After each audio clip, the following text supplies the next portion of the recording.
Then on Sports Central, we go for our 2022 college football predictions for the USC Trojans, team that went 4-8 overall in the 2021 season. Kind of a disappointing season for USC, but this is a team that's got some optimism now heading into 2022, considering the significant changes that have taken place on this team over the past few months. So that being said, how will this team be in 2022? That's what we'll be going over here today. We'll be analyzing this team, predicting their schedule game by game in this video, starting out with your team trends. USC 4-8 last season. Once again, just a tough season for this team. They were 3-3 in their first 6 games, 1-5 in their last 6. I mean, it was a tough season for this team, and they had some high expectations. I would say going into 2021, this team was expected to at least make it to a bowl game, get 7 or 8 wins maybe. And of course, you got Kid Allen Slovis, who's coming back. He had a great 2019 season. I mean, he looked excellent in the 2019 season. 2020 wasn't quite as good as many would have hoped for, and 2021 was even worse. So, I mean, Kid Allen Slovis certainly didn't have a very good season. And of course, we see Jackson Dart did split time with Slovis last season, but even Jackson Dart, considering he was a 5-star coming out of high school, he didn't play terribly well last season when he got the chance. So, I mean, USC kind of just a messy season for this team. Beat Washington State on September 18th. That was a huge win there, 45-14. I mean, that win, it brought some hope to this team heading into the rest of the season, but then the next week they lost to Oregon State, 27-45. So you kind of pulled a full 180 there, and you lost to Oregon State big after beating Washington State by like 31 points. So you beat Colorado, though, the next week after that, 37-14. So, I mean, this team performed generally well on the road. Notre Dame went there, number 13 team in the nation at the time, took a loss 16-31, but kept it close. Lost to UCLA in what was a very sloppy game, 33-62. Defensively allowed 62 points to the Bruins. And you lost to BYU in the last game of the season, 31-35. Got close to pulling off a huge win over the Cougars, but in the end, couldn't quite do it. So, I mean, this team was 1-5 in their last 6 games. They were 4-8 overall. Once again, the coaching situation, of course, was an issue as well. It just was, in the end, just a disappointing season. But roster preview going into next season, this team, of course, is definitely talked about quite a lot in this offseason, and they've made some significant moves. Of course, you got Lincoln Riley coming in, Oklahoma head coach, which has stirred up some controversy for the Sooners, but it's good for USC because Lincoln Riley is an excellent football coach.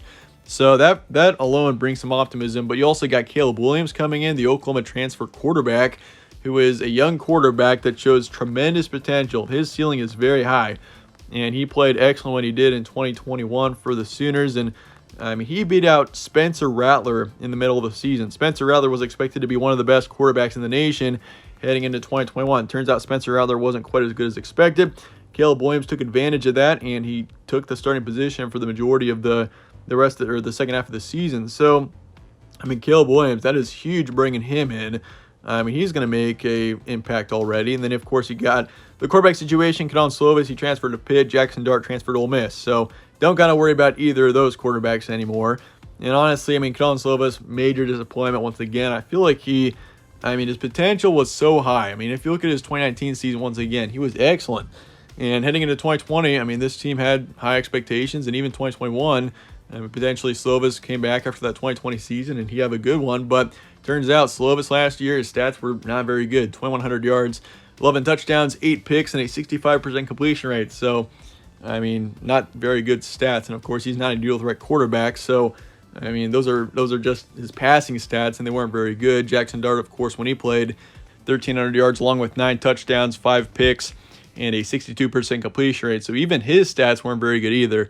But nonetheless, you also get Travis Dye coming in, the Oregon transfer running back. He is a player to keep an eye on. I feel like, USC, when people look at this team, they think of, Lincoln Riley and Caleb Williams, obviously. But Travis Dye is a guy that definitely should not be underestimated here. I mean, if you look at his time with Oregon, he's an experienced running back who put up 1,600 yards of total offense for the Ducks last season and 18 touchdowns.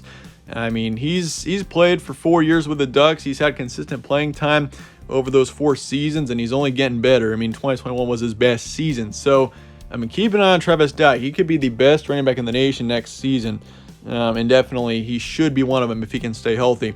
You do lose Keontae Ingram and Vivai Malapai. Sorry if I'm pronouncing that wrong, but of course you got, those 2 running backs, your top 2 from last season, both taken off. Ingram, of course, over 1,000 yards and 5 touchdowns. And then Malachi, 567 yards and then 6 touchdowns. So you lose both of them, but you bring in Travis Dye, so you'll be just fine. Receiving core, you lose Drake London, who last season had a huge impact on this team, 1,100 yards, 7 touchdowns. That's the one concern that I see with his offense. But you bring in, or you keep Washington and Bryant Jr. Taj Washington put up 600 yards, and of course, if you look at Gary Bryant Jr., who put up nearly 600 yards and 8 touchdowns. I mean, yeah, both receivers certainly will have a big impact next season, and the depth looks really good in the receiving core going to next season. You lose 2 on the offensive line, 1 defensive lineman, 2 linebackers, and then 3 in the secondary. So you lose 6 starters defensively, but I mean, once again, the depth is pretty good on this team heading into next season. The transfer portal has done this team very well. They've added a lot of good depth going into next season. Brings up the question: how high is the ceiling for this USC team going to next season?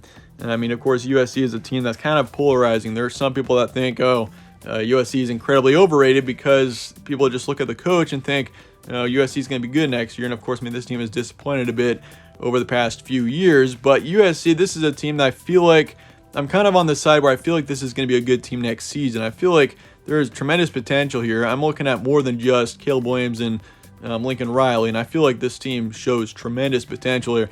I mean, once again, Travis Dye is going to have a huge impact on this team. The receiving core's got good depth. You got Caleb Williams. You got a defense that is losing a few players but has got good depth. And I think this team looks really good going into next season. Transfer portal and recruiting for next season. Of course, you got Raymond Scott, who took off to Fresno State. But you're bringing in several key players. Trell Bynum, he is a player to keep an eye on. Receiver from Washington. Brendan Rice. Mario Williams. Mario Williams is a player to keep an eye on. He's coming in from OU. And Rice, of course, from Colorado. McCutcheon, you're bringing in defensive back from Oklahoma. He is a player that was an impact player for the Sooners last season. You lose Trigg, tight end, Ole Miss, and you also lose Tufono, defensive lineman. You bring in Shane Lee, linebacker from Alabama. He's going to have an impact as well. Transfer portal has done this team very well this offseason so far. You also bring in Jacoby Covington, defensive back from Washington. Lewis Campbell, running back to Houston, but he really didn't have too big of an impact on this team. Buchanan was also taken off. Bryson Shaw bringing in him, safety from Ohio State. Eric Gentry, linebacker from Arizona State. You're losing a linebacker, losing another receiver. Or you're bringing in a receiver, Jordan Addison from Pitt. He is definitely someone to keep an eye on. He was excellent in high school. And then, of course, Elijah Winston, linebacker, who's taken off. So, I mean, in general, I'd say the transfer portal has done this team extremely well. You also can't forget about Travis Dye and, of course, Caleb Williams. Recruiting-wise, 65th in the nation, 10th in the Pac-12, so nothing too terribly outstanding in the recruiting.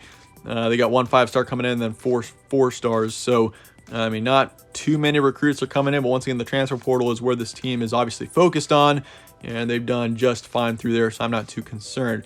Look at your schedule now going to next season. You start off the season against Rice and then Stanford on the road, and you got Fresno State at home, and then Oregon State on the road to finish out your September.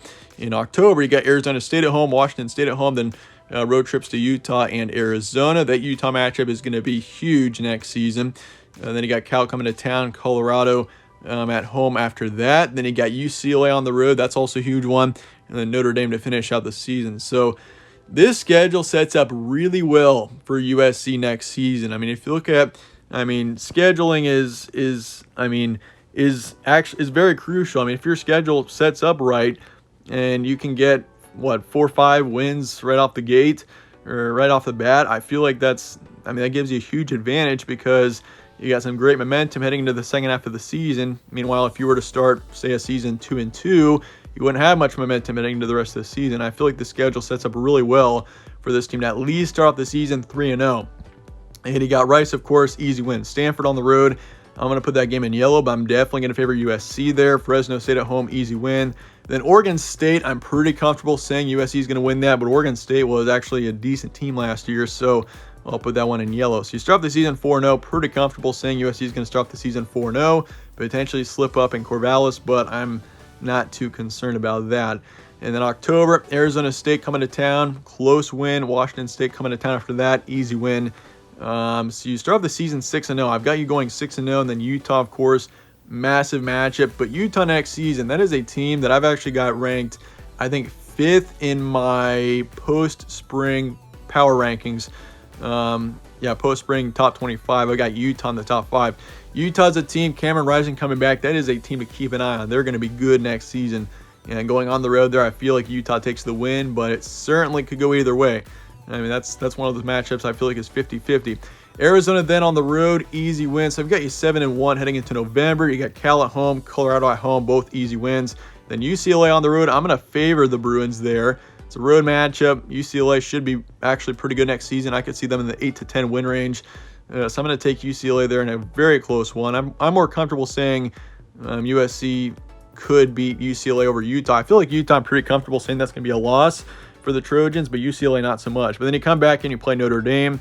I'm actually going to favor you against Notre Dame at home. I think Notre Dame slips up there, and that's going to be, I've got Notre Dame at 10-2 next season. That is one of Notre Dame's 2 losses. So for the Trojans, I got you guys at 10-2. I feel like that is an excellent record. That puts you in a great position. I've got Utah winning the Pac-12. I feel like they've got a good chance to be in the college football playoff next season. They should be really good next season, but of course, you never know. They could disappoint. But as of right now, I've got USC at 10-2, and definitely is a major contender in the Pac-12. But let me know your thoughts and comments below on the Trojans. Once again, I mean, this is a polarizing team. And also saying this team could go 11-1, but also 6-6. And I feel like from top to bottom of roster, it's not just Caleb Williams and Lincoln Riley. It's Travis Dye. It's the receiving core and the depth there, and the transfer portal, and I mean the defensive depth as well is huge. So anyway, that being said, appreciate you guys all watching as always. Stay tuned for more from All Sports Central. Catch you on the next one.